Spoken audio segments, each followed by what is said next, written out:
Salut, je suis Sylvia de Vakning. Bienvenue sur Déclic et Éveil, série de podcasts sur les flammes jumelles, l'amour, le couple, l'hypersensible, les HP, avec une vision apportée différente de ce qui se raconte.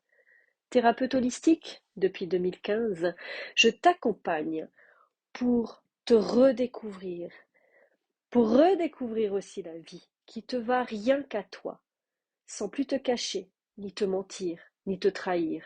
Simple, facile, harmonieuse, et surtout pour aller droit au but.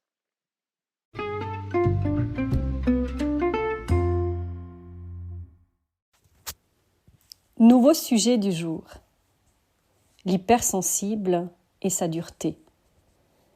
Pour moi, l'hypersensible, c'est cette personne ouverte, cette personne gentille, cette personne dans le cœur, cette personne avec ses valeurs de cœur. Mais c'est aussi ce bisounours.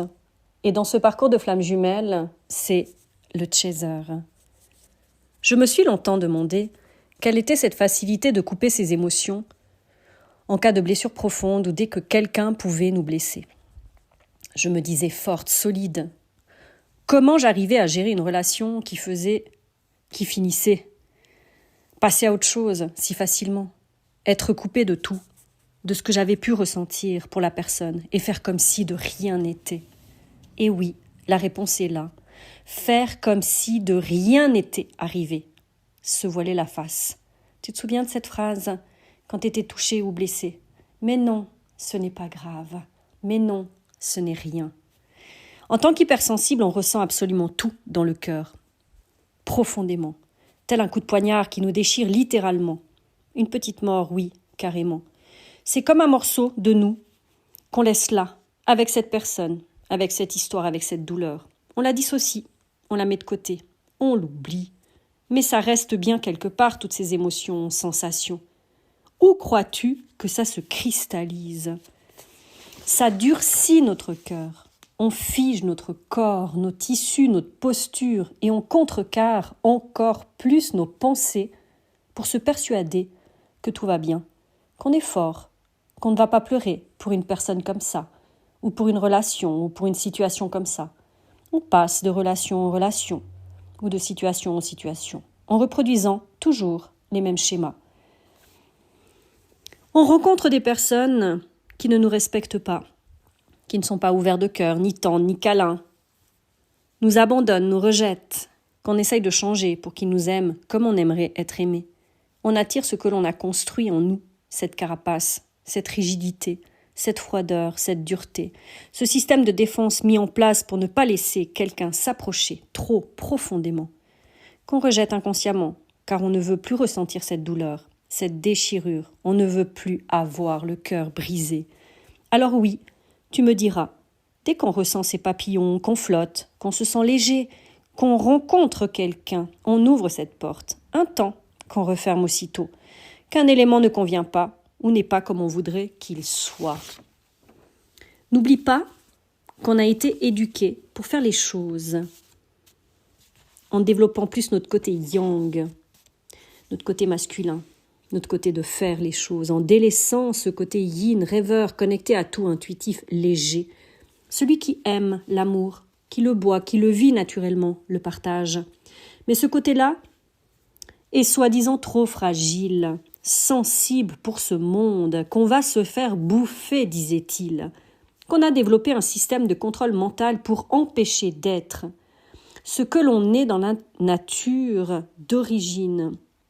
Cet être aimant, aimable, simple, gentil, le cœur grand ouvert, qui aime partager, échanger, communiquer, qui ressent les choses de façon intuitive et de façon naturelle, qui n'a rien à faire au fait de particulier. Ça ne coûte rien. Mais ce côté a si souvent été blessé, non respecté, anéanti, écrasé, que des gens en ont profité pour leurs propres besoins égoïstes. Oui, ça n'a pas été écouté, ça n'a pas été entendu. Qui n'a pu prendre sa place sans qu'on lui dise comment faire, quand le faire? Vu la croyance être gentil, c'est être con ou bête, la main sur le cœur ne paye pas, ne sert pas à faire du profit. Trop honnête, ça ne va pas avec ce fonctionnement de pouvoir, manipulateur, de compétition, du plus fort, du plus riche, du plus et plus. On nous a collé l'étiquette du gentil, bonne poire, qu'on a même été nous changer pour s'endurcir. Ce sera la dernière fois que je me laisserai avoir. Ce sera la dernière fois qu'on fera du mal. C'était peut-être plus le monde qui aurait dû se ramollir. Mais le système en a décidé autrement. Ce système bien masculin, bien dans le fer, a coupé les valeurs de cœur et le ressenti et les émotions. On s'est donc endurci pour protéger cette sensibilité, considérée comme fragile, comme mauviette, comme bébé, comme bête, comme concon. C'est fou quand même à quel point tout ce qui est en lien avec l'amour, le romantisme, le respect, la gentillesse, le partage est considéré comme niaiseux. C'est la honte. Être en perte de maîtrise de ses moyens de contrôle est si mal vu. Qu'en étant sensible à trop ressentir, percevoir, ce n'est pas normal. Que dès qu'on a des émotions à fleur de peau, qu'on s'emporte, on te catalogue de dépressif ou de borderline. Oui, tu sais, un peu considéré comme fou. Dès qu'on sort du carré, de se tenir, de se retenir, sage comme une image, le gentil éduqué. On a littéralement changé, conditionné, maîtrisé, bloqué, contrôlé. Ce que l'émotion est à la fluidité, au mouvement, à la circulation des énergies, au ressenti, au sens, au corps, à un système autonome qui se gère tout seul. Tout vient d'une éducation assez militaire d'antan, où rien ne devait sortir, rien ne se partageait dehors ou aux autres, c'était de l'ordre de l'intime.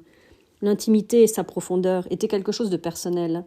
Ce qui a commencé à couper les échanges naturels, d'émotions, de sentiments, de ressentir.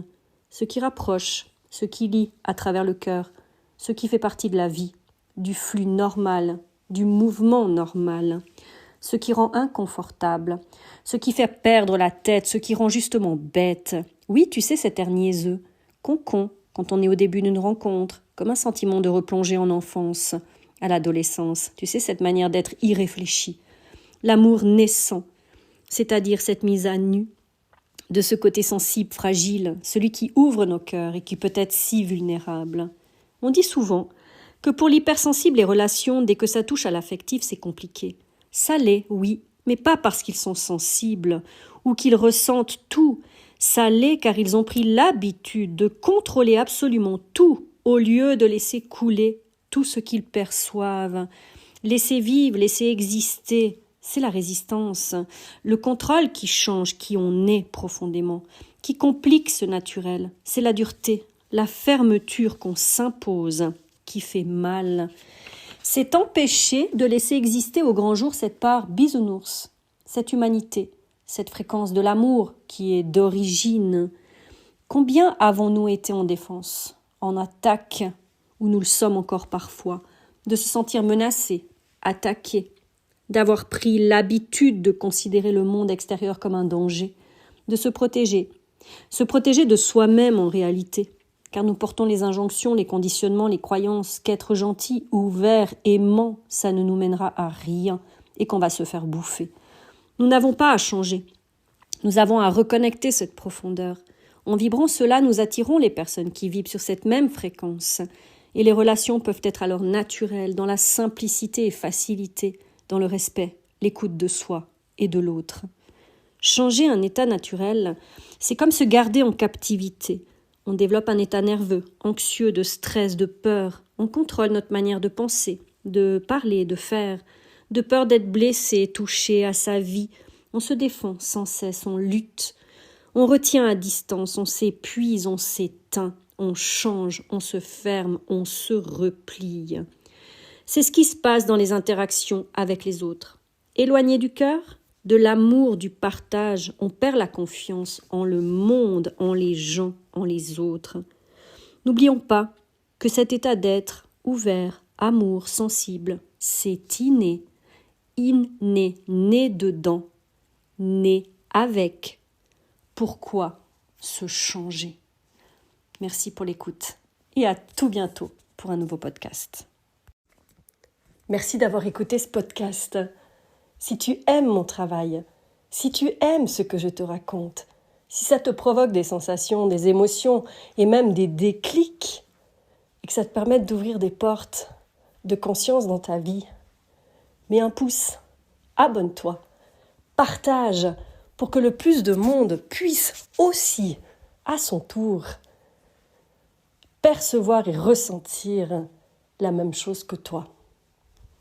Si tu as besoin d'un coup de pouce, tu trouves toutes les informations sur mon site, sur www.vakning.ch. V-A-K-N-I-N-G. À tout bientôt pour un nouveau podcast, un nouveau sujet sur les hypersensibles, sur les HP, sur les flammes jumelles, sur l'amour, sur le couple et sur notre propre éveil de conscience.